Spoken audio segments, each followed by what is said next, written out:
I'm Marissa Melton. The top U.S. infectious disease expert, Dr. Anthony Fauci, warned on Sunday there's an extraordinary risk of the further spread of the coronavirus if the United States is reopened to business and returned to a sense of normalcy too quickly on May the 1st, as President Donald Trump is considering. Fauci told CNN it's not going to be a light switch to regenerate U.S. commerce as government recommendations for safe distancing between people end on April 30th. He held out hope that at least in some ways the country could return to work and routine day-to-day activities next month, but said it is likely to be different in various parts of the country. It depends, he says, on the number of coronavirus cases in specific communities and whether testing has shown that large majorities of people are not infected. Even with precautions, he said, we know people will be getting infected. That's just reality. The U.S. coronavirus death toll has topped 20,000, the highest total of any country, with more than 534,000 confirmed cases. Current U.S. models predict that 60,000 or more could die in the country by July. British Prime Minister Boris Johnson was released from a London hospital Sunday after being treated in intensive care for the novel coronavirus. The Prime Minister will not immediately return to work, according to a statement from his office, which added he would continue his recovery at his country residence.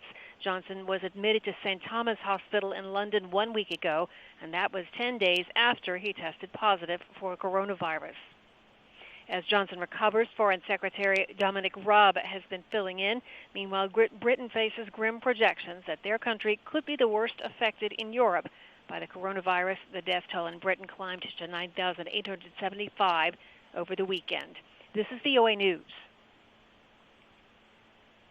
The Taliban released a first group of 20 prisoners on Sunday, effectively moving forward a crucial swap with the Afghanistan government aimed at kick-starting peace talks between Afghan parties to the war.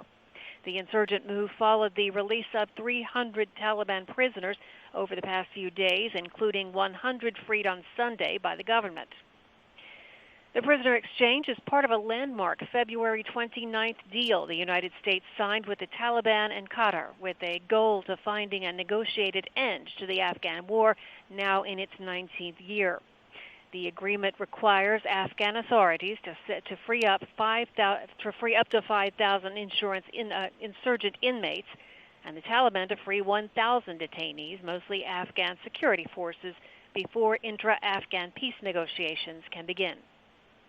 OPEC and its oil allies reached agreement Sunday to cut global production by 9.7 million barrels a day, starting May 1st, to shore up the world price in the face of a significant drop in the demand for oil because of the coronavirus pandemic. The pact was reached after an emergency virtual meeting of oil officials from 23 countries completed just hours before a new week of oil trading was set to start.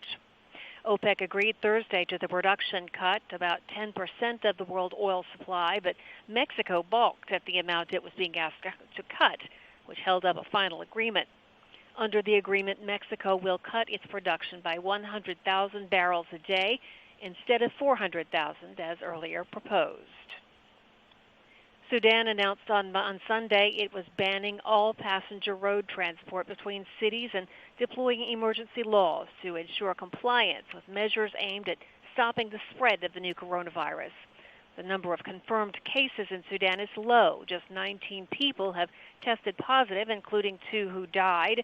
But officials struggling with an economic crisis and a severely weakened health system are eager to prevent widespread transmission of the illness. Authorities have imposed a 12-hour curfew, shut down schools, universities, and clubs, and banned gatherings.